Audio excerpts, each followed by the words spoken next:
My grandparents never raised their voices. That was what made the rules stick. They didn't shout it, didn't wrap it in superstition, or dress it up as a story meant to scare a child into obedience. They told it the way you tell someone where the fire extinguisher is kept, or which breaker not to touch because it will kill you. If anyone ever falls down the old well, my grandmother said once, standing in the laundry room with the window cracked open, you leave them there. She was folding towels as she spoke, aligning the edges with a care that felt excessive, her fingers trembling slightly as if the fabric resisted her. She didn't look at me when she said it. She didn't need to. I was 4 the first time I heard the rule. I laughed because it sounded ridiculous, and because children are supposed to laugh at rules that don't make sense. You laugh to test them, to see if they break. My grandfather stopped me. He didn't raise his voice either. He didn't even frown. He just looked at me, the way you look at a dog that has spotted something dangerous and is already leaning forward, muscles coiled. You promise, he said. Not say you understand. Not do you get it. I nodded. I promised. The well sat down the hill behind the house, half swallowed by weeds and thyme. Tall grass leaned over it, and thorny vines crawled across its stones as if trying to stitch it shut. The stone rim was cracked and uneven, like the teeth of a rotten mouth pried open toward the depths of the earth. I could see it from my bedroom window at night, a perfect black circle where the moonlight simply stopped, a circle of nothingness.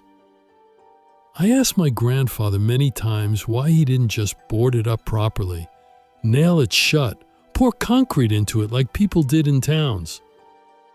It's best not to interfere, he said. Interfere with what? With what's down there. Just stay away. Yeah, well, Grandpa, we barely acknowledge it anyway, so it's fine. Unless I lean in extremely close, I can't fall down. He considered this for a moment. Good, he said. Then don't. If I walk close to the well, close enough that the air felt cooler around my ankles, I could sometimes hear water shifting below, slow and deliberate, as if something were pacing back and forth in the dark. Sometimes there was breathing, sometimes nothing at all. Once I heard my name. When I told my grandparents, they didn't ask what it sounded like. They didn't ask if I was sure. My grandmother just said, "You stay away from it.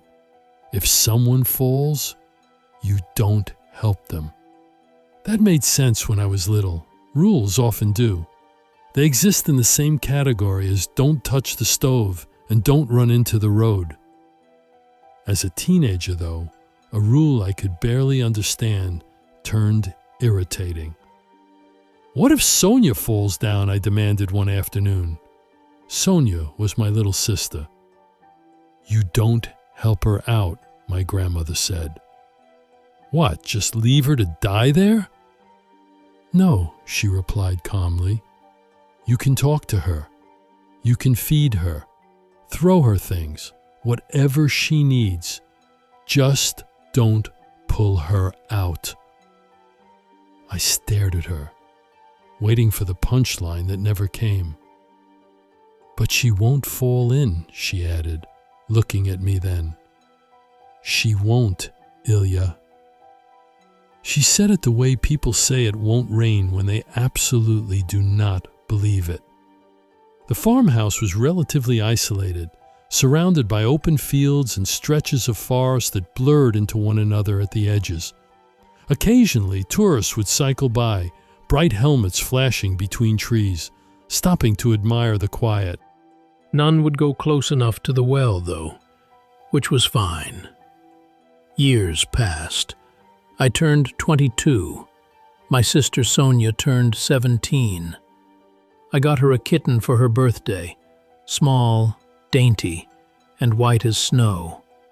She called it Misha, and would often take him out to the meadow and play with him. One day, I looked up from my book to see her standing in the doorway, eyes wide open and bloodshot. I raised my brows. "Son?" "I didn't mean to. I fell asleep and Misha just... he fell." My mouth went dry. "Did you pull him out?" "No," she responded as her voice died down. "He's still down there. I can hear him meowing. He is too little to climb out. He can't... His paws are too small." I shook my head.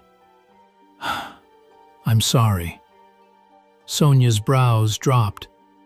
"They said someone, not something. It's a cat, Ilya, a fucking cat. What, if I just lowered a bug by a thread and pulled it out, I would break the rules." "Rule, singular," she scoffed. "I'll ask Grandma." I shrugged.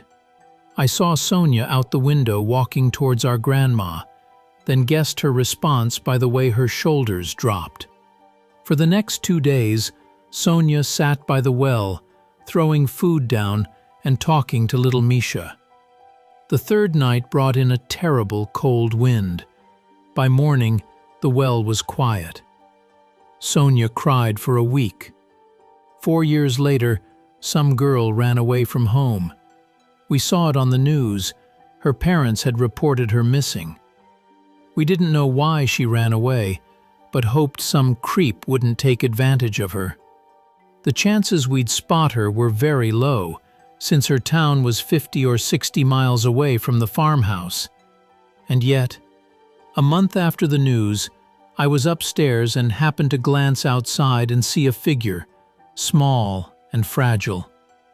The figure grew as it went up the hill. I went down the stairs and darted out the door, stopping as my grandpa yelled out at her to leave. "You're trespassing," he blurted, but I could see that he was uncomfortable. She was wearing a yellow jumper and had dark brown hair. If it weren't for the jumper, we wouldn't have recognized her. "Please, I just need a place to spend the night. I'll be out in the morning." Something in her eyes demanded mercy, understanding. We didn't report her to the authorities because she told us that her father used to beat her and abuse her, and that she was planning to get out of the country and follow up on her dream to become a writer. She was likable, that girl. A year or two younger than me, and with a wicked sense of humor. She was the first girl I'd seen in ages, since I dropped out to take care of my grandparents and the farm. A night turned into 2, into a week. She'd help around and keep me company while I worked. She'd tell me short stories, and I'd listen because I liked her voice. I never told her about the well, didn't want to creep her out, and in truth, I didn't want her to think I was a weirdo. I secretly hoped she liked me. One day, we went on a walk through the woods. As we passed the well, she asked about it. "Don't worry, it's nothing. Don't go near it. You can easily fall in." "Is it deep?" she asked, stepping closer to the well. A knot tied into my stomach. "Hey, easy," I said. "Hey, please be careful." She placed her hands on the rim and looked down. "It's not that deep. I can see the water below." "Don't. Please come back." My mouth was dry, and my voice cracked a little. She shot me a curious look. "What? You afraid I'm gonna fall? Would you miss me?" "Dina, please just come back. I've been warned about that well since I was a child. It's sinister. I've been told not to pull out anyone who falls inside." She turned sober. "Is that true?" "Yes." A pause followed. I felt she didn't believe me, but didn't want to know anymore. I want to say she came back. I want to say she didn't trip and fall, as if some invisible force had pushed her down. I want to say I didn't yell and rush to the rim, looking down, to see Dina's head emerging from the darkness. That's not what happened, though. I heard her gasp down there and then laugh nervously. Fuck, Ilya, it's not that deep, but I don't think I can climb out. I may have sprained my ankle. Just throw me in a rope or something. I stepped away. Ilya! Ilya! You can't be serious! A rule was a rule. I was raised to follow rules. My throat tightened. I'll take care of you. I couldn't hear her answer as I rushed back to the house, telling my grandma what had happened in between sobs. I begged her to let me pull her out, as if her will could bend the rule. The next months were cruel and bleak. I would throw her food and clothes, even a pillow. I stopped throwing in things that were too voluminous, in fear that she might stack them on top of each other and climb out. I willingly trapped another human being with hopes and dreams inside that well. Over the weeks, her voice hollowed out. I can't describe it. Deep down, I feel that the whole thing was a fucking hoax, and I just let her die without any reason. But I swear she started pausing before answering me, as if she was listening to something else first. Even her spirit, her presence, felt different. You have to believe me. Something clung to her down there. When we talked, it wasn't just the two of us. I'm not even sure how many intruders there were in our conversations. She would keep telling me stories, strange ones. She'd tell me about dreams she had, of death and rot, and once she told me she found a kitten. I even heard a faint meowing as she said that. That was the last time I visited the well. That was almost 3 years ago. Whatever was down there was surely fucking dead. A few minutes ago, I heard a knock at the door. It was around 7 p.m. and the sky had darkened enough for the porch light to be on. Through the kitchen window, I could make out a silhouette in the mist. Broad shoulders, head tilted down. The knocking came again, and a voice. Hey, could you help me out, please? Please? I looked through the peephole to see a man around my age, uncomfortable and soaking wet. Hey, I responded, my hand on the doorknob, either to open the door or lock it. I wasn't entirely sure. What happened? My car broke down 1.5 miles away. You're the only house I can see and, I was climbing up the hill to you guys and I fell down that well. He snuffled and wiped his face for the 2nd or 3rd time. I yelled so much until some tourist riding his bike pulled me out. I think I hurt my knee. I'm so fucking cold. My hand tensed up on the knob. What? What do you mean, fell down? I absently asked. Yeah, I fell down. He looked up and I could see he was hurt and shaken. His eyes were red from the cold or the crying. I could have died. Some tourist pulled you out? Yeah, he was biking down the hill. He called a towing company for me, but they said they can get here in the morning. Can you please open?